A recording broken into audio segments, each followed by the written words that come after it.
Olá, as boas-vindas a você. Este é o podcast Radar Direitos Humanos, um podcast do Departamento de Advocacy da Diocese Anglicana de Brasília, Igreja Episcopal Anglicana do Brasil. Olá pessoal, me chamo Rodrigues Piuca, sou clérigo da Diocese Anglicana de Brasília e falo em nome do Departamento de Advocacy da nossa Diocese. Dou as boas-vindas a todas e a todos vocês para o nosso episódio do podcast Radar Direitos Humanos, onde teremos a oportunidade de aprender um pouco mais e de conversar a respeito das relações entre a nossa Igreja Episcopal Anglicana do Brasil e os direitos humanos. E hoje eu tenho a alegria de conversar com Luzia Natilenga, uma mulher angolana, jornalista e publicitária. E o tema do nosso bate-papo é ser mulher em situação de imigrante e os direitos humanos. Como é viver em terras brasileiras? Luzia, seja muito bem-vinda ao nosso podcast. É uma alegria ter você aqui conosco. Muito obrigada pelo convite e pela oportunidade de dialogar com vocês. Luzia, vamos começar com você nos contando um pouco da tua trajetória pessoal. Quem é a Luzia Natilenga? A Luzia Natilenga é uma mulher angolana, uma mulher que viu no trajeto de ser imigrante como uma oportunidade, né, de sair do seu conforto, né, e trilhar novos caminhos. Né? A Luzia, em 2015, ela ganhou uma bolsa para ir para Portugal, né? E 2 semanas antes a gente descobriu que era uma burla, né? Que era uma mentira, né? E como lá em Angola a gente estuda 1 ano, né? E não por semestre igual aqui no Brasil, então eu acabei não trancando a faculdade lá em Angola e teria que começar do zero. E aí os meus pais incentivaram, né, a ir visitar um país, e eu escolhi o Brasil, né, e vim aqui para o Brasil a passeio, depois decidi fazer a faculdade na PUC Goiás. Luzia, e como é, ou melhor dizendo, quais são os principais obstáculos ou desafios enfrentados por uma mulher angolana ao chegar nas terras brasileiras? Olha, a cultura brasileira, ela é uma das culturas que eu digo especial, né? Especial porque existe uma aproximação, né, histórica entre a África, faço um recorte para Angola, né, direto, porque falar de África é falar de 53 países, então faço esse recorte para Angola. É falar de uma cultura muito próxima, mas só que quando a gente chega aqui ao Brasil, a gente fica meio assustadas, porque lá em Angola, nas nossas escolas, a gente aprende os países de cada continente. Qual é o país, qual é a capital, qual é o seu primeiro presidente, quais são os seus estados, vocês chamam estados, a gente chama de províncias. Então, a gente tem tipo uma base assim, muito ampla sobre os países em si. E quando a gente chega aqui no Brasil, a gente se depara com uma situação, né, de alguém que fala África, um país, em vez de continente, alguém que não conhece, não sabe que Angola fala português e a gente tem um sotaque diferente. E aí o povo enche de perguntas, o que é Angola, o que é que vocês comem, lá tem shopping, lá vocês têm leão, gente, eu nunca vi leão, conheci leão no zoológico de Goiânia. E, tipo assim, são assim, algumas perguntas que vão nos deixando assustados, né? E outra coisa também que eu achei assim de diferente quando eu cheguei é a questão da homossexualidade, né?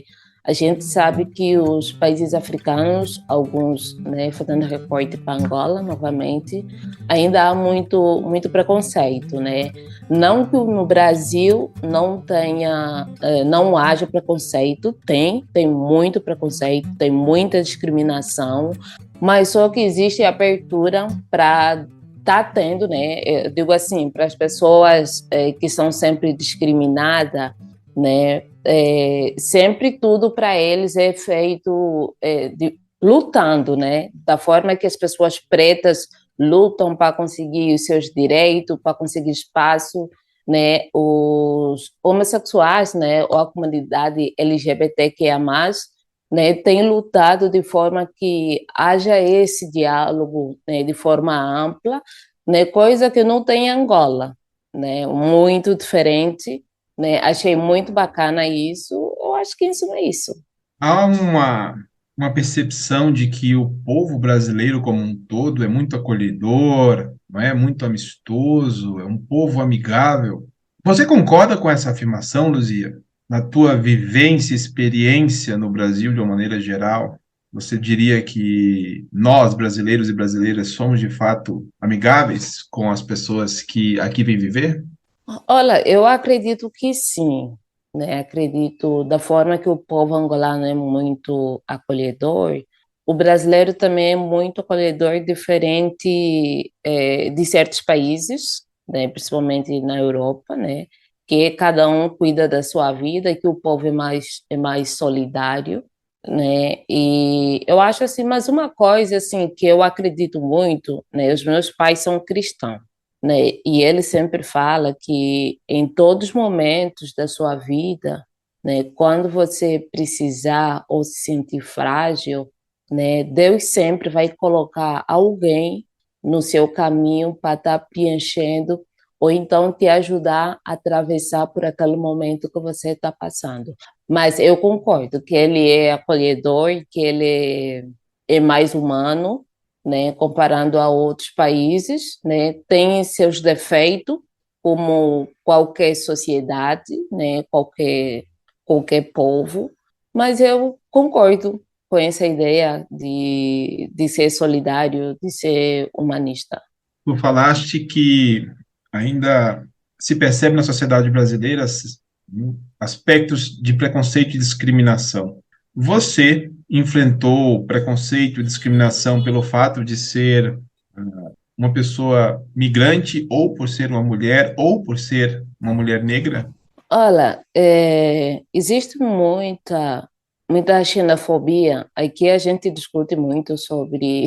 É tão engraçado, né? Você é preta, imigrante, né? Mas é o seguinte: aqui no Brasil a gente discute muito sobre a questão do preconceito, racismo, né? E a gente não discute sobre xenofobia, né? É como se não existisse. Aqui no Brasil existe muito, né? Principalmente eu percebo, tipo assim, no mercado de trabalho, né? Existem pessoas que têm aquela concepção que o imigrante vem para tirar seu espaço, tanto na universidade, por mais que você pague o seu próprio dinheiro, né? Imagina que se você paga, as pessoas têm essa percepção, imagina quando você estuda em instituto que é federal, que é estatal, que é custeado pelo governo. As pessoas têm muito esse pensamento, que você está a vir para disputar, para tirar a oportunidade da pessoa, né? Existe muito preconceito aqui ainda, existe muita discriminação, né? Não falo só de preconceito racial, falo de preconceito linguístico, né? Porque já surgiu um momento, tipo, de eu falar com alguém e a pessoa ri da minha cara, fala assim, você fala tão engraçado, mas a pessoa ri. Assim, é o ponto de você ficar preocupado, gente, será que estou com cara de palhaço? De você se sentir constrangida, né, com a situação e a pessoa achar simples. E aqui no Brasil tem-se muito o hábito de chamar a pessoa preta de morena, que é algo que incomoda demais, e as pessoas acham que estão lacrando, né, que tá bonito, é uma coisa feia, né? Eu sempre acredito que se a pessoa branca, a gente pode chamar de branca, por que que a pessoa preta a gente não pode chamar de preta? Parece que as pessoas têm um medo de chamar as pessoas de preta e preferem chamar de morena, e morena é um termo pejorativo. Assim, de racismo, eu aprendi a me vestir, né, de coisas positivas, porque de coisas negativas, de racismo, preconceito, xenofobia, é uma coisa que acaba sendo cotidiano, né? Angola fala português, mas certas vezes, para salvaguardar a minha saúde mental, Às vezes eu prefiro fingir que eu não falo português, porque é quase que toda hora você vai para a rua, você tem que dar aula de geografia, você tem que dar aula sobre igualdade racial, você tem que dar aula de direitos humanos, que todos perante a lei universal, todos somos iguais, né? Não importa a cor, não importa o país, né? Todos somos salvaguardados, né? Pelo direito à vida. Então, você tem que dar aula de geografia, é aula de tanta coisa que você tem que dar, que às vezes acaba nos desgastando emocionalmente, né? Quando a gente fala sobre saúde mental, né? Então eu tenho procurado melhor forma de lidar com essas coisas. Se precisar fingir que não falo português para não ter que esgotar minha saúde mental, eu faço isso. Interessante que tu colocas que, de forma cotidiana, tu tens que dar aula, né? Tem que estar É, explicando sempre às pessoas questões tão básicas em relação à nossa muito. convivência humana. E me desperta uma curiosidade sobre, na tua perspectiva, qual deve ser o papel, então, da educação e da escola, não apenas a escola formal, né? Mas qual deve ser o Uhum. papel da educação que permeia o mundo do trabalho, por exemplo, né? Na tua experiência profissional, como tem sido essa inserção no mundo do trabalho, essa acolhida, e se você consegue perceber que as empresas em geral, ou pelo menos as pessoas encarregadas pela gestão, se elas têm essa perspectiva educacional, se estão preparadas para acolher uma pessoa migrante. Olha, inicialmente, para mim, o mercado de trabalho, ele foi muito difícil, sabe? Porque hoje as pessoas estão tendo mais noção sobre a necessidade das vezes a pessoa ter que imigrar, né?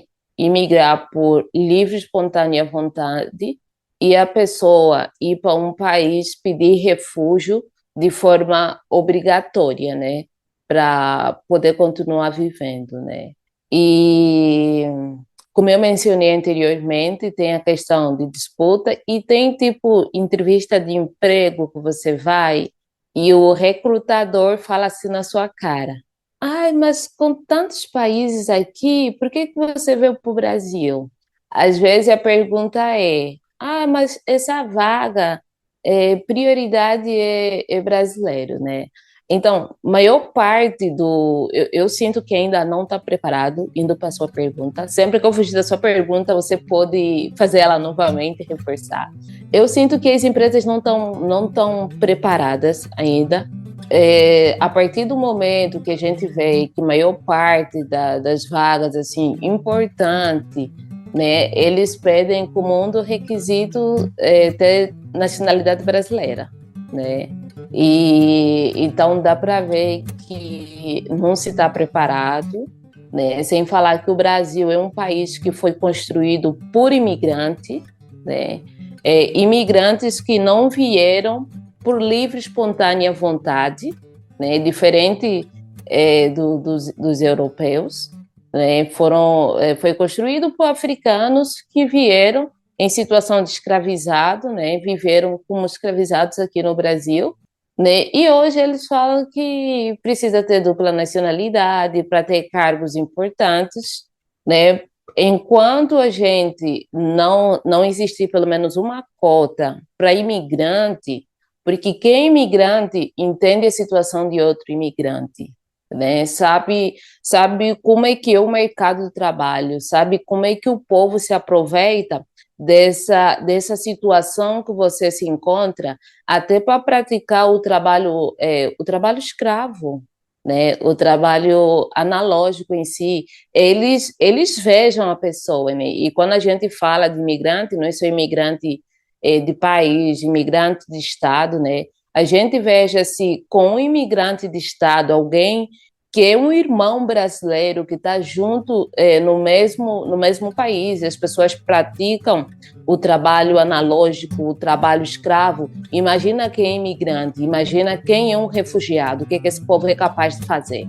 Então, precisa-se que haja cota para essas pessoas né? Porque eu acredito que quem já foi refugiado, quem já foi imigrante, ou quem é refugiado, quem é imigrante, porque a gente é imigrante para a vida toda, né? E entende a situação dessas pessoas, ela vai procurar, vai lutar por políticas para salvaguardar, para cuidar dessas pessoas até no mercado de trabalho, porque as pessoas não estão preparadas para tal. Assim, em todas as empresas que eu trabalhei, não existe formação, não existe diálogo para discutir sobre xenofobia, não existe diálogo para falar sobre a pessoa imigrante, né? Eu falo assim que eu já trabalhei em lugar que a pessoa achava que por ser imigrante a pessoa podia tudo, né? Mas assim, hoje eu trabalho em outras empresas, né, que graças a Deus, né, não existe diálogo sobre xenofobia, não existe diálogo sobre questões raciais de forma frequente, a não ser data específica, mas são empresas que respeitam pelo menos os direitos humanos, né, respeitam o direito da pessoa, né, que eu acho essencial, mas a gente precisa dialogar mais. Diálogo como ferramenta de integração e inclusão e como ferramenta de avanço dos direitos humanos, não é, Luiz? Muito É, importante pensarmos nesse diálogo que nos expõe as diferenças, que faz com que nós possamos perceber que, apesar de características diferentes, em essência, como seres humanos, estamos todos e todas enfrentando essa vivência e essa experiência da vida, sem qualquer tipo de distinção e preconceito. Luzia, verdade. agora vamos falar um pouco sobre perspectivas de superação. Eu gostaria de te ouvir. Quais são as possíveis ações? Mencionaste ali cotas para pessoas migrantes. Muito interessante pensarmos em estabelecer uma obrigação das empresas de acolherem nas suas vagas de emprego pessoas em situação de imigrantes aqui no Brasil. Mas além dessa sugestão de cotas, que outras ações poderíamos adotar enquanto sociedade civil para promover e avançar os direitos humanos aqui no Brasil? Olha, a minha mãe, ela sempre falou assim pra gente, porque eu tenho mais 5 irmãos. A minha mãe, ela é uma das pessoas que sempre colocou na nossa cabeça que uma das formas para uma sociedade se erguer, para uma sociedade crescer em vários âmbitos sociais, né, passa pela educação, né? A gente precisa, né, que haja esse diálogo, né, essa formação, né, porque as escolas não devem ser apenas formar profissionais, ótimos profissionais. Também as escolas precisam dialogar para que a pessoa não saia apenas como um ótimo profissional, mas também como um ótimo ser humano, né? Um ser humano que respeita, como você mencionou, que respeita a diferença, uma pessoa que saia de lá entendendo que somos iguais perante a lei, uma pessoa que entenda que o imigrante ou o refugiado aqui no Brasil, a pessoa em situação de refugiado não veio para disputar com ele.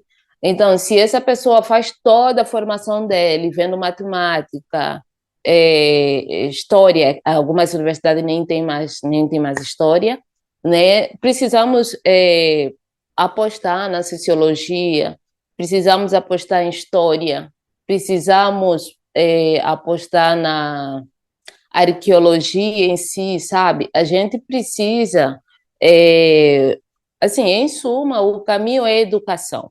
Se a gente apostar na educação, a gente terá uma sociedade diferente. E em relação ao papel da religião, Luzia? Religião como um fator social que tem a sua importância, e eu diria uma grande importância, na formação da identidade, né? A identidade, tanto uma identidade nacional, quanto uma identidade coletiva, mas também, obviamente, uma identidade individual, pessoal, aquilo que me caracteriza enquanto o indivíduo em sociedade, né? Então, considerando, partindo da premissa que a religião tem uma importância social de construção identitária, qual deve ser o papel das organizações religiosas, das instituições ou da religião institucionalizada para garantir os direitos humanos, para garantir uma cultura de direitos humanos em qualquer sociedade, e aqui em especial na sociedade brasileira? Olha, primeiro é que existe o governo em si, ela tem suas responsabilidades, né? Tanto com a pessoa imigrante, ai, meu olho está ardendo agora, tanto com a pessoa imigrante, ainda mais com a pessoa refugiada, né? E a gente veja que quando o governo, né, não pratica aquilo que é sua responsabilidade, logo certas instituições sociais, elas entram, né, para poder fazer uma ponte ou então para pegar um pouquinho daquilo que é responsabilidade do governo, que o governo não está fazendo, né, então ela vem desempenhando. Indo para a igreja é um dos meios que mais influencia, né, qualquer sociedade, né? O Brasil em si é um país cristão, né? Eu acho que a gente está na casa de uns 80% ou mais, né? Então, se cada religião em si, né, dialogar com seus fiéis sobre a questão da migração, sobre a questão dos direitos humanos, questão de respeito, questão de amar o próximo, é só a gente pegar a própria Bíblia, né? A Bíblia nos chama, né, nos fala para amar o nosso próximo como a si mesmo. E quando é isso, eu percebo que só pode dar amor quem tem, né? Porque quando a gente fala amar o próximo, é a gente não olhar para a cor, é a gente não olhar para a classe social, é a gente não olhar para o país, é a gente não olhar para a orientação sexual. Então, é a gente focar no amor. O amor, Deus não nos fala, olha, escolhe quem você quer amar. Não. Ele nos fala, amar o seu próximo como a si mesmo. Então, se as igrejas, pelo menos, educarem os seus fiéis, né? Porque a igreja em si ela tem também muita responsabilidade, principalmente em ensinar sobre direitos humanos. A gente sabe que a gente vive num sistema que a gente não tem uma cadeira sobre direitos humanos. Se o governo não está fazendo, então acaba sobrando para certas instituições sociais, e uma das instituições é a igreja. Então é importante que a igreja, né, faça aquele café, fala sobre direitos humanos para atrair mais pessoas, tanto fiéis como não fiéis, né, discutir sobre direitos humanos. Eu acho que é super fundamental, porque se o governo não der essa base, alguém precisa dar. E se for a igreja, né, falar sobre direitos humanos, falar sobre o amor ao próximo, a pessoa sair de lá esclarecido que não é uma escolha, não é um recorte que você faz de você que amar, porque eu acho que os direitos humanos, eles casam muito e é muito fácil de explicar se a gente usar esse um dos mandamentos, que é amar o seu próximo como a si mesmo, porque se eu me amo, né, eu não faço certas coisas comigo, então eu não vou fazer o meu próximo, né? É essa percepção que eu tenho. Não sei se acabei respondendo ou se acabei fugindo daquilo que é a sua pergunta. Luzia, muito obrigado pelas tuas palavras, pela tua reflexão conosco aqui sobre este tema tão importante. E com este agradecimento, em nome da Diocese Anglicana de Brasília, eu te devolvo a palavra para tuas considerações finais. Olha, quero agradecer novamente e falar para você que é imigrante, para você que é refugiado, você não está sozinho, né? Existem pessoas lutando com você.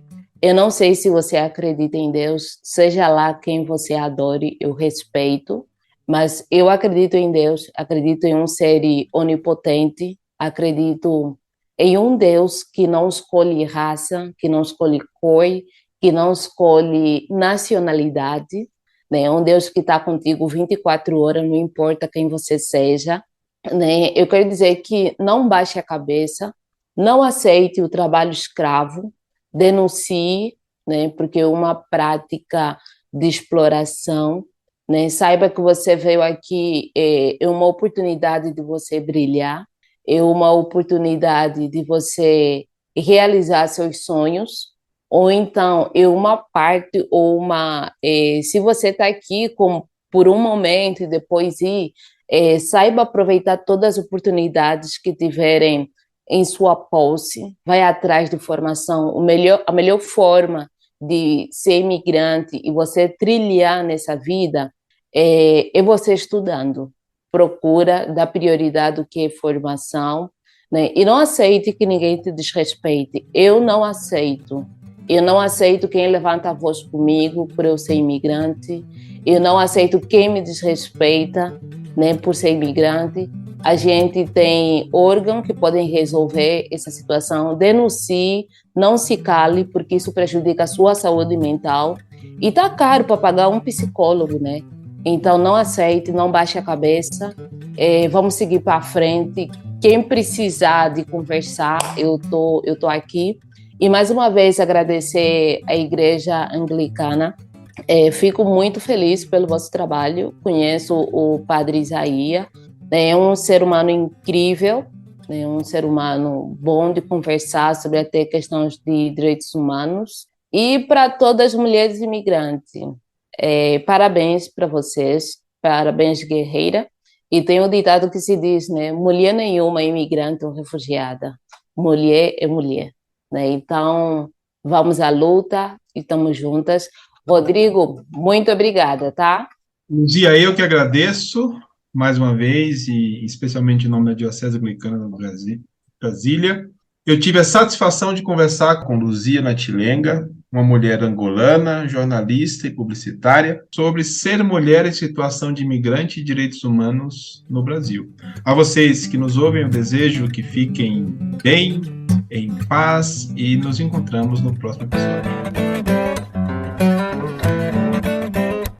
E é isso por hoje, pessoal. Fiquemos na paz e até a semana que vem. Este foi o podcast Radar Direitos Humanos, da Diocese Anglicana de Brasília, Igreja Episcopal Anglicana do Brasil. Produção e apresentação, Reverendo Rodrigo Spiuca. Edição do Reverendo Isaías Torquato e direção-geral do Bispo Maurício Andrade. Se você quiser entrar em contato conosco, você pode nos encontrar pelas mídias sociais, no Spotify, no Google Podcast e no agregador de podcast de sua preferência. E pelo telefone 61 3443 4305 e pela hashtag Radar Direitos Humanos.